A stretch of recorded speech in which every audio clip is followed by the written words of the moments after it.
I know I smacked her too hard last night, but I got so angry when she did it.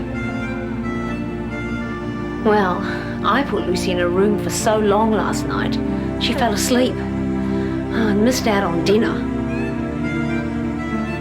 I'm actually scared of what I might do. It's so frustrating. He won't do anything I say. I just can't talk to Paul, and he never talks to me.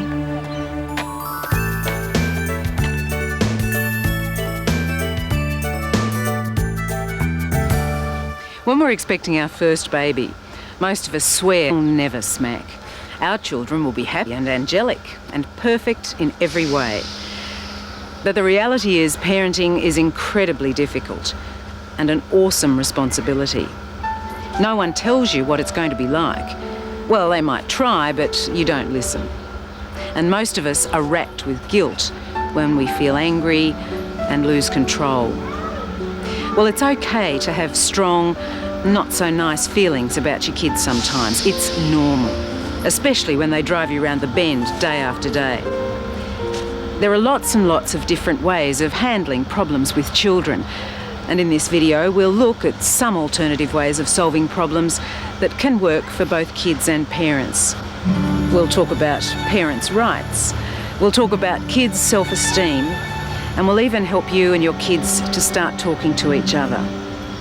So we asked some parents what they thought were the most common and difficult problems to deal with. Actually, I think it's tantrums. Stephen is such a slob.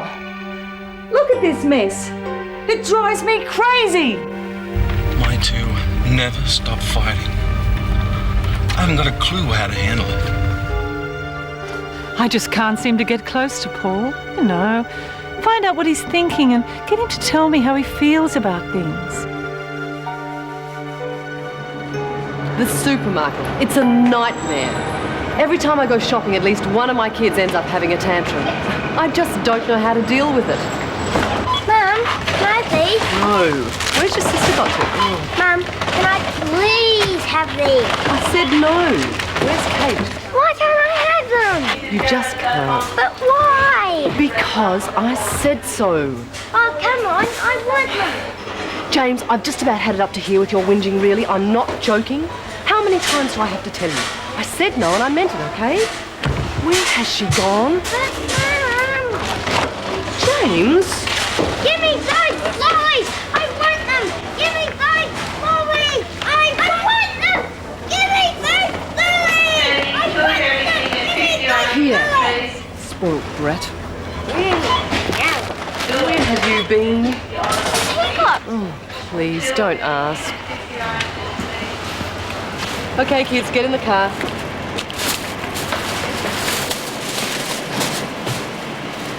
I just couldn't go through it again, so I pretended not to notice. But I was so angry with them and myself for being so weak. I'm sure we can all relate to that.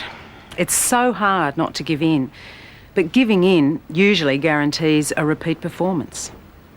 It sounds crazy, but what might happen if we ignored the famous supermarket tantrum? Give me those lollies! Oh, Cameron, I said please! Mum, did you hear me? I said please! Mum, did you hear me? Give me those lollies! Just give me the lollies! Give me those lollies, please! I want those lollies! I want those lollies, all right? Give me them, please!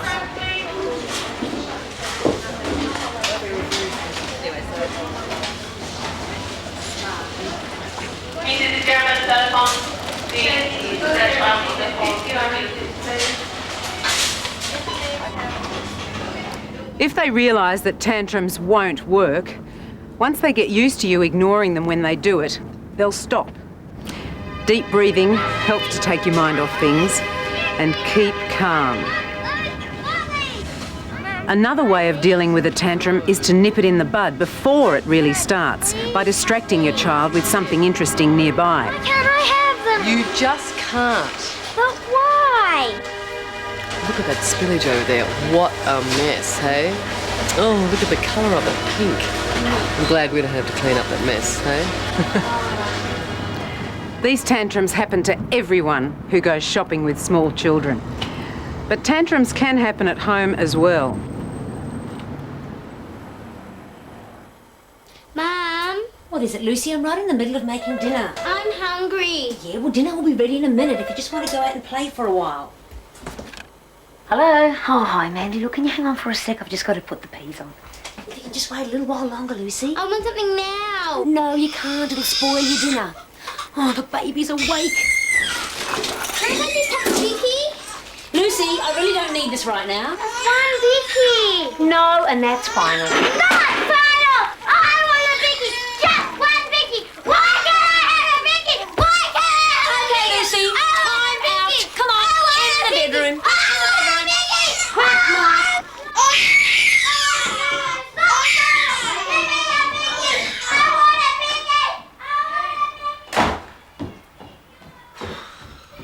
Timeout separates you from your child, so you can both calm down. They'll realise that without an audience, there's really no need for the performance. Timeout isn't meant to be a punishment. Once they're in their room, they can do whatever they want. Most likely they'll be distracted and forget about what was upsetting them in the first place. Now let's find out what else is a problem for parents. Mess. I feel like I spend all my time picking up this, putting away that. It never ends. I tell him over and over again to pick up after himself, but he just puts it off or makes some lame excuse or whatever. And in the end, it's just easier to do it myself. I mean, this afternoon I went into the sunroom and there was such a mess there. Stephen, I thought I asked you to clean this room up yesterday. I don't know how you can make such a mess so quickly. I feel like I only just did all this. Come on, Stephen, help me clean this up. Why should I? It's your mess, that's why. I'm busy, okay? Stephen! Yeah, in a minute. Gee, you're lazy. You're just useless. I don't know why I even bother talking to you. I'm just wasting my breath. It just makes me so angry. You think at his age he'd have learned to clean up after himself? Well, there's one method we've discovered of teaching your kids to clean up after themselves that usually works when all else fails and that can also be sort of fun. We call it the black hole.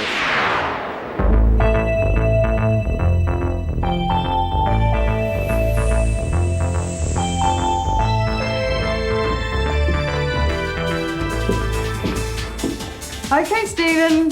You know what happens if you leave things lying around. What's the black hole, Mum?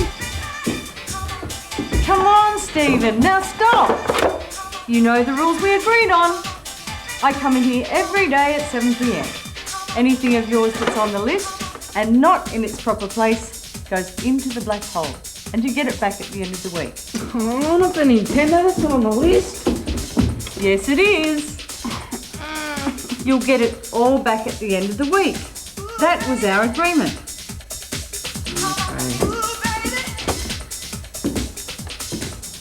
Worth a try? Definitely. But of course, the sooner your children start cleaning up after themselves, the better it'll be all round.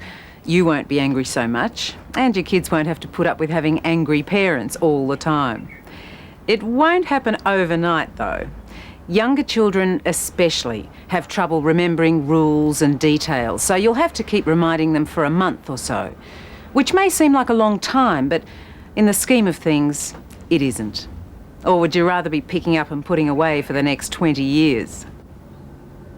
After a month or so, they get used to the idea, and they'll really know that if they don't want to lose that skateboard or their Nintendo for the rest of the week, better make sure it's not left out at black hole time.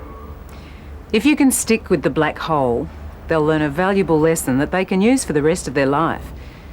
But what about the things that they don't care about, but you do? Like the kitchen. Looks like that old lawnmower's still got a couple of good years left in it. Hey, what's all this mess?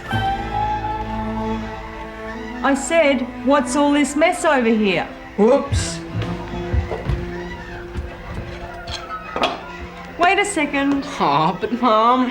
Remember what we talked about? Yeah. And we worked it out right here too, didn't we? Yeah, I guess. Well, what did we say? I couldn't clean it up, I couldn't eat it up. That's right. So, no more helping yourself to stuff. For how long did we say for a big mess like this? Who knows? Sorry? 2 days, I think. Yes, 2 whole days. Then you can try again. And maybe next time you'll remember to clean up after yourself. By allowing your children to understand what's expected of them and giving them a say in what should happen if they don't meet those expectations, you'll spend less time fighting with them. In fact, yelling and shouting won't change anything except your blood pressure. Negotiating a deal with your kids will change the way they behave for the better and will make life more enjoyable. Well, speaking of yelling and screaming, what do you do when your children are at it? My kids just never stop fighting and arguing. The noise is horrific. Drives me up the wall. They're always at each other and it never stops. I go to sleep to the sound of it. I wake up to the sound of it. What are you doing? Playing tag. What does it look like? But I'm trying to watch TV. So? I was there first. So you're always watching TV. Anyway, you're not even watching it. I am what I'm trying to. You are not. I am. You are not. I am. Hey, give me my tape back. It's not yours anymore. Yes, it is. No, it's mine now. Give it back, you little jerk. No. Give me my tape. No way. Yes, I want it. It's mine. You can't have it. Let go or you're dead at me. Hey, what's going on in here? What's all the ruckus? Started it, Dad. No, I didn't. She's a liar. Don't Yes, call her you a liar. did. Okay, Anna, what's your side of the story? He wouldn't let me listen to my tape, and then he took it, and he wouldn't give it back. Is that true? Yeah, but I was here first, and I was trying to watch TV. She came in and started playing, taking jumping around. You don't own the lounge room, Todd. Neither do you. Yeah, but you're always in here, and I never get to do anything I want. That's not Don't true, be stupid. Anna. Dad, Don't you speak to me. big creep. Stop it, Stop Barry. dead. Cut it out. In your dream. Just cut it out, both of you. She started it. Why should I get in trouble? It's not fair. You always take her side. He does not anyway. I didn't start it. Yes, you did. You knew I was watching TV. You just came in and took over like you always do. You weren't even watching. You were reading that stupid comic. It's not stupid. It's really cool stuff. If you read stuff like this, you wouldn't be such a dork. Stop it. Oh, you can't read, so what am I talking about? I stand can this. so. No, you can't. I can read. stand it. Did I you can hear me? read good I can't stuff. stand it. I can read more than you. I got an A for reading. How could you get an A? You don't know where it comes in the alphabet. Of course I do. No, I said you don't. shut up. I said you stupid. Well, Perry, you just shut up. I can't stand it. I can't even have a shower in peace. No, I always get the blame for everything. Did you hear me? Go to bed. You go to bed. I'm older than you. And yeah, but you I end up started joining anyway. in, I said you throwing go a to tantrum, bed. and generally acting like a kid myself.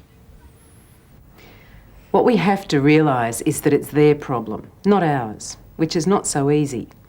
We have to learn to step back from the situation and allow them to sort out their own differences by themselves. You definitely can't take sides. There are no goodies and baddies when 2 children are fighting. What would you know anyway? You have to treat About them movies both the same. and some boring They old have to become zoo. aware that once the teasing and bickering starts, they won't be able to resolve their differences. And that's the most important thing, that your children learn to resolve their own differences without resorting to insults or worse, violence. And try rewarding them when they don't fight instead of punishing them when they do. For example, keeping a record on a calendar of how many days they've gone without fighting.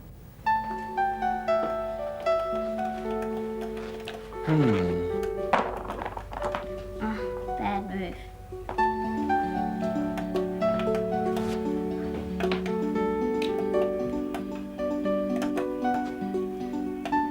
Get 10 points. You're lucky. Okay, kids, who wants some popcorn? Me. You guys have been really great lately. Not one fight. So, you know what that means, don't you?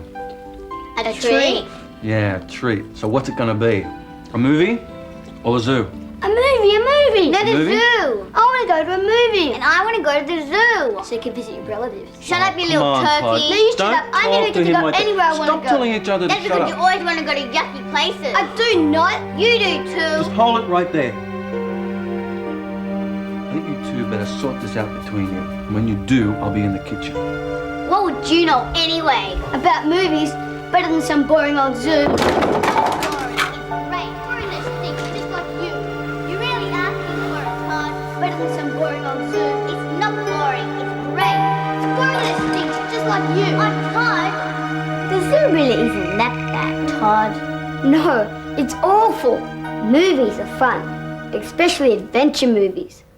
Well, the zoo's a bit of an adventure. They've got tigers and lions, and they've always got the snakes. Snakes? Yeah, and you can put them around your neck. Wow, they really let you do that. Yeah, and look, if we go to the zoo this time, the next time we'll go to the movies, okay? Yeah, all right.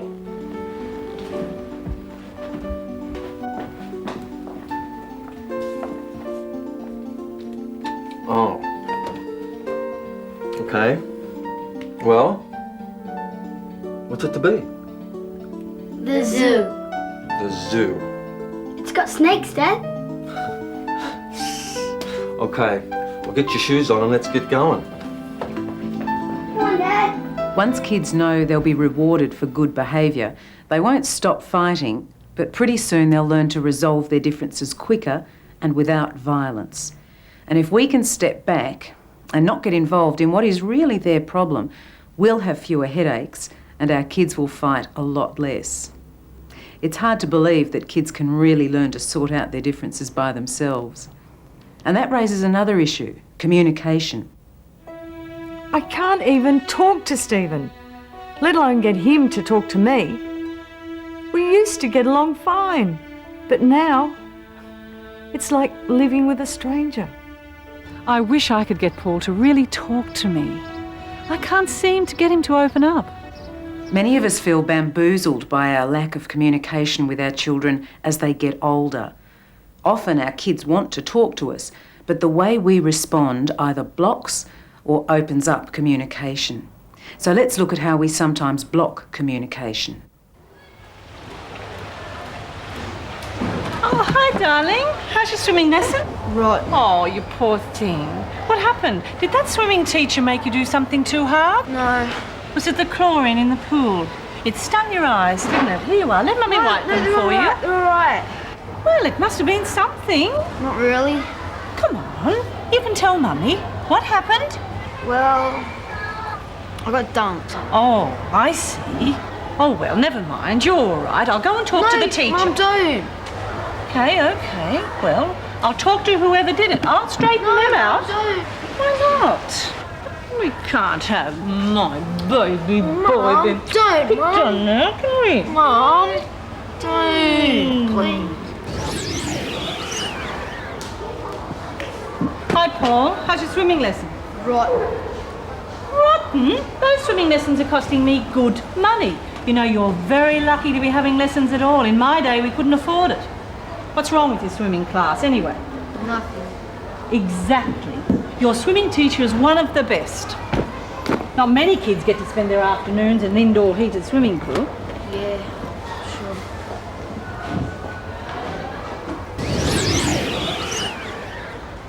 Hi, Paul. How's your swimming lesson? Right. Rotten? Oh, well, never mind.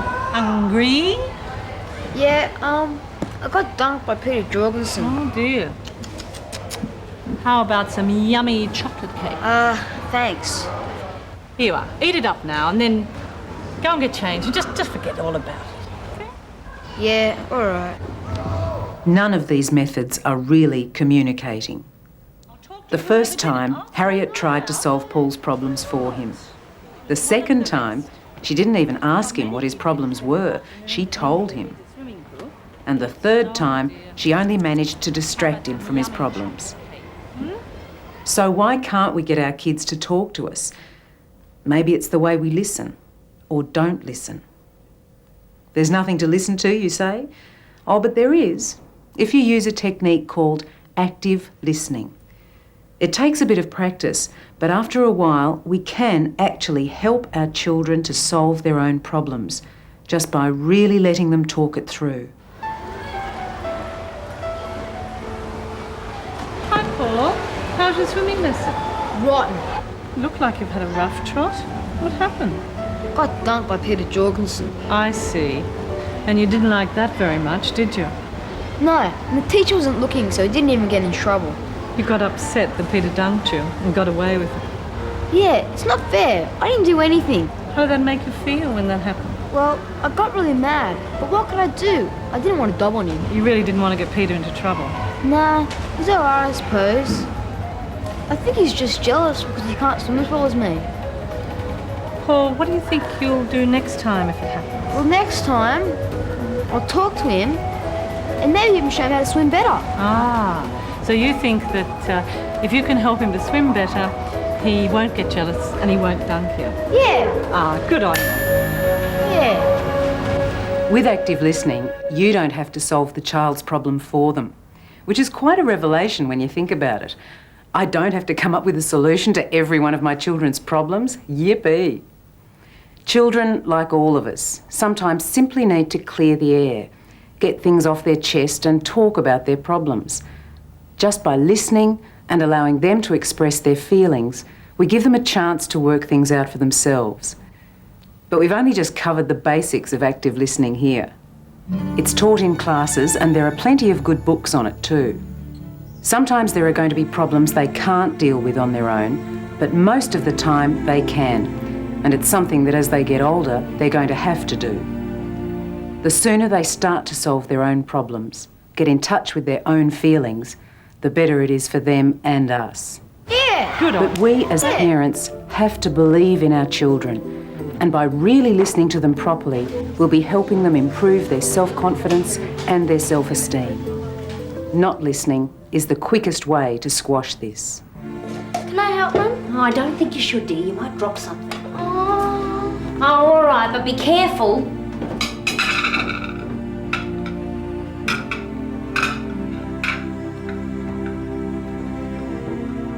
Lucy, I thought I told you to be careful. You stupid, clumsy little girl. I knew this would happen. Now look what you've done. I'm going to have to clean all this up as well. I'm sure that, like me, you've experienced something like this.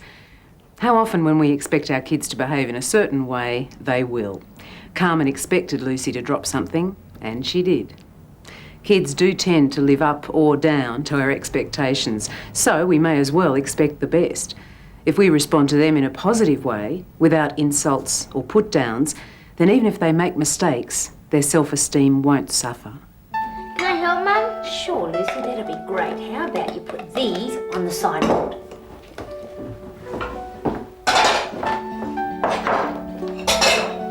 Done that job, Mum. Can you carry this too? You bet. Ah, that's great, darling. You can help me anytime. Children need to be given tasks they can succeed at, and they should be recognised for trying.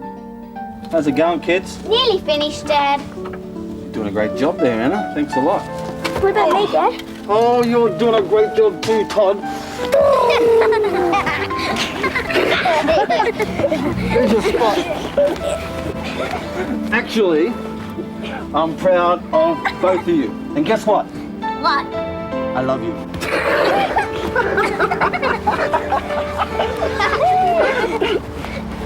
Rewarding good behaviour improves their self-esteem and can be used in just about any situation.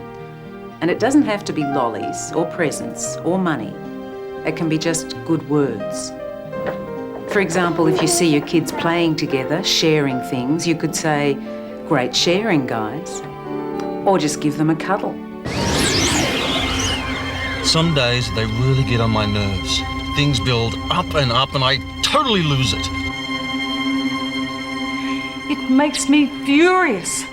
I just want to hit him, even though I know I shouldn't feel like that. It's perfectly normal to feel angry sometimes. We all get angry, and that's not necessarily a bad thing. But what is important is how we handle it. It's not just children who drive us mad, it's life. Living in our fast modern world is not easy. Every day we face an increasing number of stressful situations. That stress builds up inside us until sometimes we can feel like we're losing control. Jimmy, don't! Guys! I want them! One that sticks, just like you.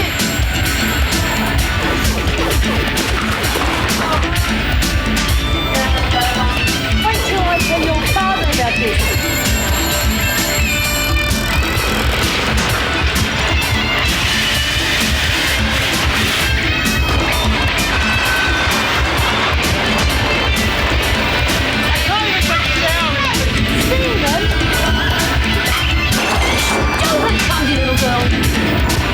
Stop! There are alternatives to hitting our kids. It's normal to have these feelings, but there are other ways of dealing with it. Both of you, just cut it out. Walk away. Why should I get in trouble? Come on! Take a few really deep breaths. Mommy! Count to 10. 3. Step back and sit down. Stop and think. Take a walk. Still mad? Punch a pillow. Take the kids to a neighbour's if you have to. Get out of the house. Yes, make the house safe for little ones and go.